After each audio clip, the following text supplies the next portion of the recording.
Menjahit harapan perempuan difabel di Blora oleh Siti Barokhatin Ni'mah. Suatu pagi saat masih berusia 22 tahun, Wiji sedang matuni menyiangi tanaman kacang tanah di ladangnya di Tunjungan Blora, Jawa Tengah. Ia mencabut rumput dan mengambil hewan-hewan yang berpotensi mengganggu pertumbuhan tanaman. Wiji memang senang bercocok tanam. Tiba-tiba saat pulang ke rumah, ia merasakan nyeri yang luar biasa pada tengkuk kirinya. Menjelang siang karena nyeri yang tak kunjung reda, seorang tetangga datang dan membantunya kerokan. Bukannya merasa lebih baik, kurang dari 1 jam setelah kerokan, tiba-tiba kaki kirinya tak bisa bergerak. Tak lama menyusul kaki kanan. Kok bisa ya? Pagi masih ke ladang, tahu-tahu pulangnya nggak bisa jalan dan lumpuh, kata tetangganya heran. Keluarganya kemudian membawa Wiji ke rumah sakit. Ia masih ingat betul, Dokter Setioko bilang telah terjadi kerusakan pada sumsum tulang ekor dan tidak bisa sembuh total. Menurut dokter, ini disebabkan benturan keras. Bak disambar petir, Wiji kaget setengah mati. Ia mencoba mengingat-ingat. Rasanya ia sebelumnya tidak pernah terjatuh atau terbentur benda keras.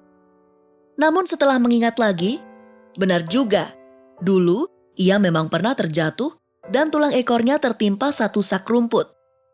Ia bahkan hampir melupakan itu. Wiji dan keluarganya merenung, masih bertanya-tanya dan tidak percaya. Mereka membawa Wiji ke orang pintar. Mereka bilang ini kesalahan leluhur yang kini ditanggung oleh Wiji. Ada juga yang bilang Wiji diganggu makhluk halus karena melewati tempat yang ada penunggunya tanpa permisi. Tak mau ambil pusing, Wiji bersemangat untuk pulih. 3 bulan setelah pulang dari rumah sakit, Wiji melatih diri agar bisa duduk tanpa penopang. Tak lama kemudian, ia bisa berdiri dan berjalan menggunakan tongkat. Wiji mulai bangkit. Sayangnya, pada saat bersamaan, suaminya justru meninggalkannya. Perasaan down itu ada, tapi saya sadar bahwa ada anak yang harus diperjuangkan.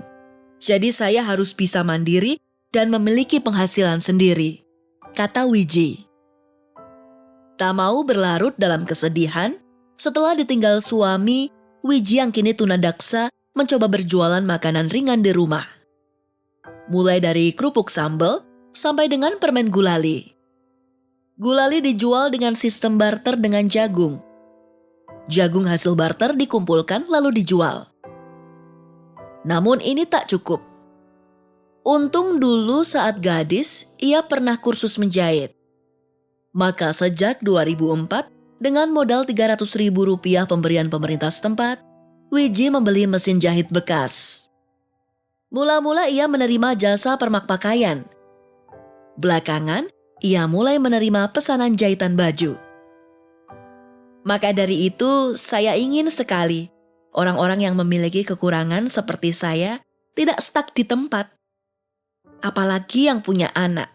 Kalau diri sendiri tidak semangat, bagaimana anak-anak? Mereka butuh dukungan kita, kata Wiji.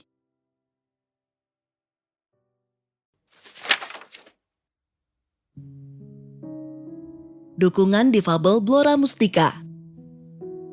Bak gayung bersambut. Wiji kemudian bertemu dengan difabel Blora Mustika (DBM), sebuah organisasi yang berjuang untuk pemberdayaan perempuan disabilitas dan orang yang pernah mengalami kusta (OYPMK) di Kabupaten Blora, Jawa Tengah. Saat itu DBM melalui program yang didukung oleh Voice Global hendak membentuk perkumpulan perempuan difabel (Perdiva) di 6 kecamatan. Jepon, Kunduran, Banjarrejo, Ngawen, Tunjungan, dan Bogorrejo. Sejak pendataan, Wiji terlihat sangat bersemangat dan menonjol. Ia membantu mengenalkan tim pendata dengan perempuan difabel lain yang ada di sekitar rumahnya. Saya terketuk melihat beliau-beliau ini sehari-hari hanya diam di rumah tanpa mengerjakan sesuatu. Selain itu saya juga melihat diri saya sebelum memiliki pekerjaan, ucap Wiji. Mula-mula DBM mendata kepada 70 perempuan disabilitas di masing-masing kecamatan dan memilah mana saja yang bisa diajak berkegiatan. Dari 70 orang, 13 diantaranya bisa diajak berkegiatan dan bersedia untuk mengikuti program pemberdayaan termasuk Wiji. Sebagian yang lain masih mengalami stigma dan tidak mendapat izin keluarga. Perempuan difabel masih sering dianggap aib keluarga. Bahkan, ada yang tidak dimasukkan ke dalam kartu keluarga karena malu. Wiji berusaha menularkan semangatnya ke perempuan difabel lainnya. Ia menawarkan sisa kain jahitannya untuk diolah menjadi produk lain. Wiji membagi-bagi tugas sesuai dengan potensi yang dimiliki setiap anggota. Mereka dengan disabilitas daksa membantu memotong bahan dan menjahit bagian yang sederhana. Difabel tunanetra mengukur dan mengelompokkan kain yang berukuran sama. Sedangkan mereka dengan disabilitas mental membantu sesuai dengan kemampuan masing-masing. Saya ingin melatih teman-teman yang lainnya agar bisa mengerjakan sesuatu yang bisa menghasilkan uang agar setidaknya bisa menghidupi dirinya sendiri. Harap Wiji. Kegiatan Perdiva Tunjungan salah satunya adalah pertemuan rutin setiap hari Sabtu. Pertemuan rutin yang diikuti 6-10 anggota ini diisi dengan kegiatan arisan atau berlatih membuat produk tergantung kemauan bersama. Sebagian besar anggota sebelum mengikuti kegiatan hanya diam di rumah, cenderung minder, dan belum memiliki keterampilan. Setelah bergabung dengan Perdiva, mereka mulai belajar.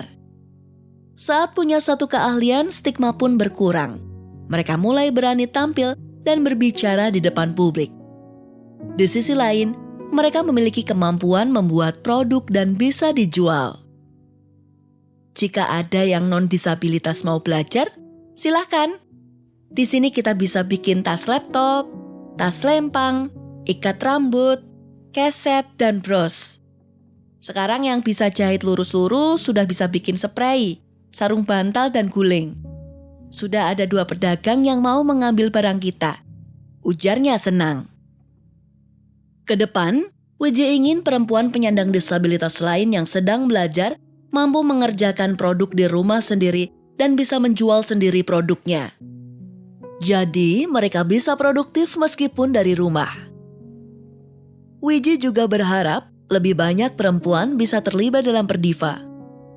Ia berharap ada program pemberdayaan lain seperti bordir, merajut, atau menyulam agar mereka bisa menghasilkan produk yang lebih beragam. Cerita serupa juga terjadi di 5 kecamatan lainnya. Mereka sepakat mendorong kemandirian ekonomi bagi perempuan disabilitas dan OYPMK menyesuaikan dengan kemampuan dan potensi alam sekitar. Di Jepang misalnya, Perdiva fokus menginisiasi usaha kerajinan anyaman bambu. Di Kunduran, mereka mendirikan usaha jamur tiram. Di Banjarjo, ada olahan makanan ringan. Di Ngawen, mereka membuka usaha sirup jahe emprit. Dan di Bogorjo, mendirikan usaha minuman instan.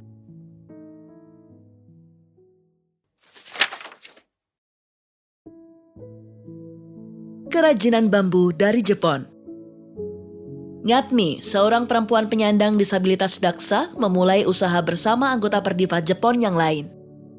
Beliau adalah sosok yang menggawangi dan menyatukan perempuan-perempuan disabilitas dalam hal menjalankan usaha. Saat ini memproduksi bersama kerajinan anyaman bambu menjadi kesibukan sehari-hari mereka. Terdapat sekitar 10 perempuan disabilitas yang aktif dalam menjalankan usaha membuat anyaman bambu seperti bakul, anting, tuna, duna, wadah buah, dan lainnya. Juga saat ini, Perdiva Jepang sedang berusaha merambah usaha di bidang serbuk mengkudu dan teh mengkudu.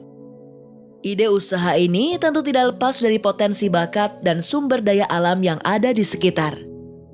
Namun yang masih menjadi momok bagi usaha ini yaitu mengenai pemasaran. Menanggapi hal tersebut, tim pendamping mengenalkan efisiensi pemasaran via online melalui pelatihan.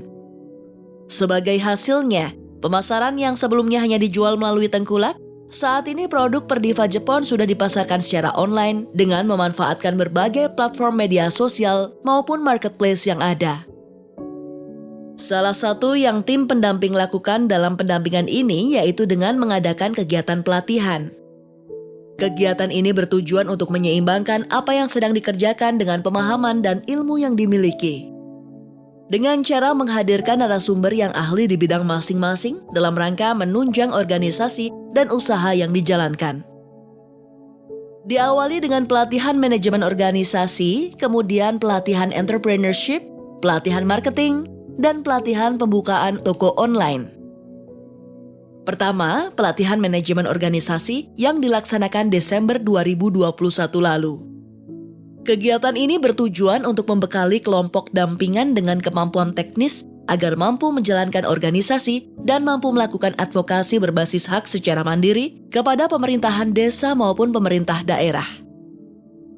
Januari 2022, diadakan pelatihan entrepreneurship alias kewirausahaan yang bertujuan agar kelompok dampingan mempunyai jiwa wirausaha dan mampu melakukan usaha secara mandiri. Selanjutnya, pelatihan marketing pada bulan April, yaitu bagaimana cara perempuan disabilitas mengetahui cara membuat produk, mengemas produk, dan menjual produk baik secara online maupun offline. Terakhir dengan pelatihan pembukaan toko online pada bulan Mei, yakni kelompok dampingan diajari untuk foto produk, upload barang, dan menyusun caption yang menarik di berbagai platform media sosial dan marketplace yang ada. Ngatmis sendiri sebagai salah satu anggota yang berhasil menjual via online mengatakan bahwa produknya sudah sampai keluar kota, yakni Semarang, Cilacap, dan Rembang. Hal ini tentu sangat mendukung usaha Perdiva Jepon dari yang sebelumnya produknya hanya dijual melalui tengkulak, hingga kini mereka sudah mampu memperluas pasar dengan memanfaatkan teknologi yang ada. Perdiva Jepon yang notabene adalah organisasi perempuan difabel, saat ini sudah membuka peluang untuk bergabung anggota non-difabel ataupun dari kaum laki-laki. Hal ini salah satunya bertujuan untuk menjadi lebih terbuka dengan peluang sumber daya manusia yang lain. Dengan kemampuan mereka saat ini, baik di bidang organisasi maupun usaha, tentu sangat bermanfaat dalam menunjang keadaan ekonomi para perempuan penyandang disabilitas lain. Sebelumnya mereka belum mandiri secara ekonomi dan tidak percaya diri karena kekurangan yang dimiliki maupun karena stereotip negatif masyarakat yang belum berubah. Stereotip yang selama ini terbangun adalah bahwa difabel diantaranya merupakan aib, dosa keturunan, tiada daya, bahkan hingga penyakit menular, sehingga kaum difabel tidak pantas mendapatkan haknya sebagai manusia. Perlahan-lahan masyarakat sudah mulai mengikis anggapan-anggapan tersebut. Saat ini, perlahan mereka mulai turut beradaptasi dengan perkembangan zaman. Sebagai contoh, tidak sedikit warga non-disabilitas yang dalam menjalankan usaha dengan belum memanfaatkan teknologi yang ada. Namun, Perdiva Jepon dalam pemasaran sudah memanfaatkan teknologi tersebut. Hal ini tentu memberi kebanggaan tersendiri bagi pribadi perempuan penyandang disabilitas. Harapannya, output dari misi ekonomi inklusif ini, selain menunjang kesejahteraan kelompok dampingan, adalah juga pada semakin meningkatnya nilai diri yang dimiliki para perempuan difabel. Dan yang terutama adalah pada semakin berkurangnya stereotip negatif masyarakat mengenai disabilitas untuk dapat betul-betul lenyap di kemudian hari.